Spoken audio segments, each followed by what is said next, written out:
Hey everyone, I'm Almar of almarsguides.com, and this video here is going to go over the Plinx event and every single part of it in the Cursed Shore.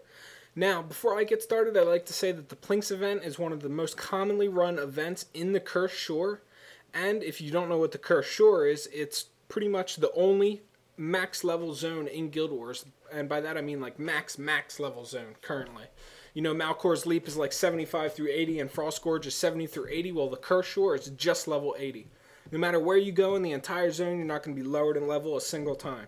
So, to get started, the Plinx event happens in the northwestern end of the Cursed Shore. I showed it on my map in the beginning of the video, plus you can just watch me throughout the entire video. I'm sure you get a, grip of where my bearings are. Now, the first part of the Plinx event is a repair. I guess you could just call it a repair event. You got to guard Plinx while he repairs his little hazmat suit and defend the about 4 or 5 waves that come in and attack you. Now, there's not many mobs usually on part 1, but it ends fairly quickly, and that gives you 17k experience, 300 karma, and some money. So that's definitely worth participating in it and not avoiding it just because it ends early. You won't get that much loot because, once again, there's not many mobs that come out and attack you, but hey, who's to argue? Now, Plinx Part 2 is the very first escort, and what you're going to have to do is escort Plinx to the drop zone, which it's just a little bit further east, pretty much in the exact middle northern area of Cursed Shore. Once again, just follow me and follow Plinx once you get to the event, and you'll find it with no problem at all. Now, you want to save your long cooldowns during this part for the 2 oozes, the 2 ooze waves, I should say, that come out and attack you. Of course, you won't know where the ooze waves are the first time you're actually running this event, but as you keep running this event over and over and over and over, because it is amazing to farm, you eventually will learn where all of the mobs come out and attack you, what mobs come out, how many, where they spawn, and things like this, and you'll know exactly what I'm talking about when I say save your AoEs for the large oozes. There's a few other waves that come out before the 2 packs of oozes, but you'll want to save your long, high damage and cooldowns for these because you want to do the most damage possible to make sure you get loot. Because if you don't do the most damage possible, you won't get loot, which pretty much means it's a complete waste of time to do any of this. Now, Plinx Part 3, once you reach the drop zone, is protect him at the drop zone. This part is where melee, will, or rather single target, I should say, will be able to rack up some serious kills.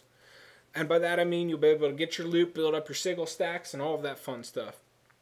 Now, one thing I'd like to get clear for this part is if you see the Risen Broodmother, usually she spawns a little bit southwest of where the drop zone is by R&D waypoint. Pull this bitch into the ring. It's crucially important that she gets into the ring, otherwise you won't kill her before Plinx finishes and moves on. That means you'll split up the group, which actually won't be too bad of a thing if you follow Plinx, because then you'll be able to get more kills, but it's still extremely annoying for just everybody involved. The point is to pull it into a ring. The progress bar will stop going up for Plinx. You'll be able to complete 2 events for 17k XP each, 300 and some karma, and silver.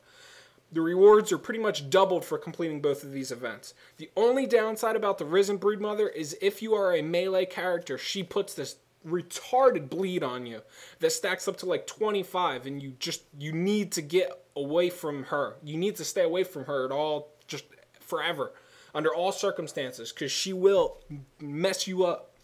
Now, Plinx Part 4 is Escort to Sierra Shadowfen, which is the main town in northern Cursed Shore.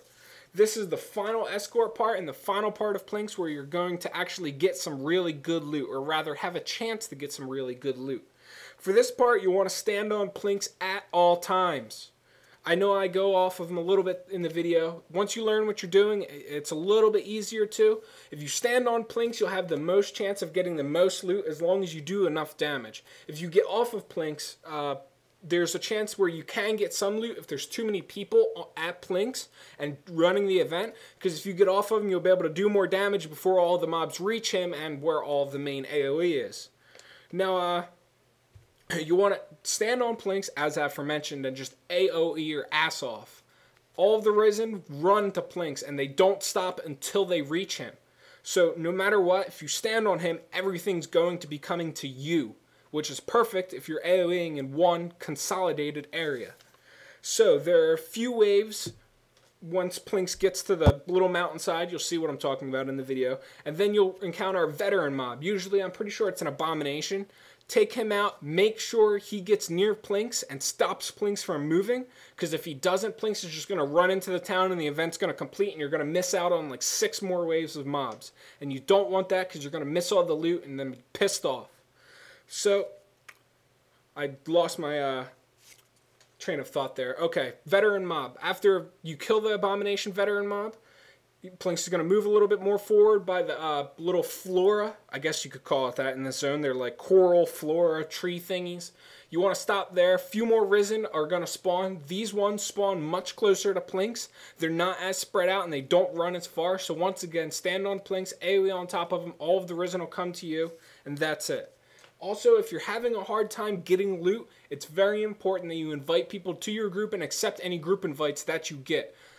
The chance of getting loot is split amongst your group. If they do all of the damage, you won't get any of the loot. But all of the damage your group does counts for you.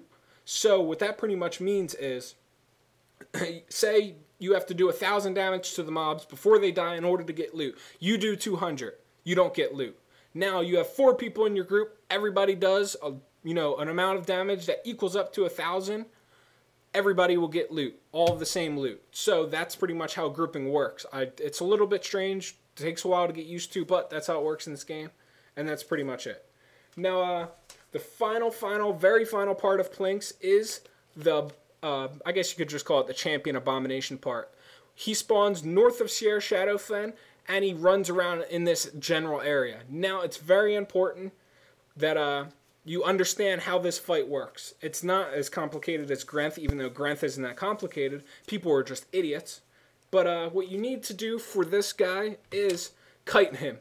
That's right, kite him. Run around in circles once he's chasing you. The abomination leashes on to somebody and follows them until they are dead or out of range. He does not stop. He does not stop. You can be downed, he will not stop. He does not care. He will kill you. Once you're dead, he'll change targets, follow them until they're dead. You'll watch a lot of people die for this part because they're all fucking stupid.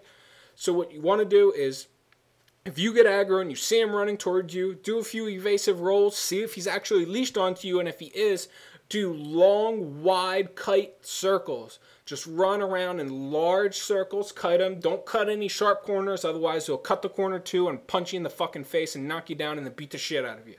So, it's very important for you to kite him around in large circles. Once again, don't stand on the walls up by Sierra Shadow Fen. Otherwise, if he leashes onto you, he'll try to run into the town. He'll go invulnerable, he'll leash back to where he was and regenerate health. You'll be made fun of, crucified, nobody will want to grip with you, everybody will hate you, and they'll punch your kid in the face when he's born. So, once again, the strategy is to kite him endlessly and forever. There's no other strategy. You can't tank him, he can't be tanked, no matter what. He'll punch your tank in the face, knock him down on the ground, shit on his corpse, wipe his ass on the ground, and then chase somebody else and beat the shit out of them. So, now, loot for Plinx consists of generally 1 rare per run. If you're lucky, you'll get a rare item, and if you're unlucky, you'll get like a pile of putrescence or some shit that you just have to vendor in order to get it out of your fucking inventory. Now, you'll usually get about 25 silver in vendor trash. That consists of whites, blues, greens, and grays.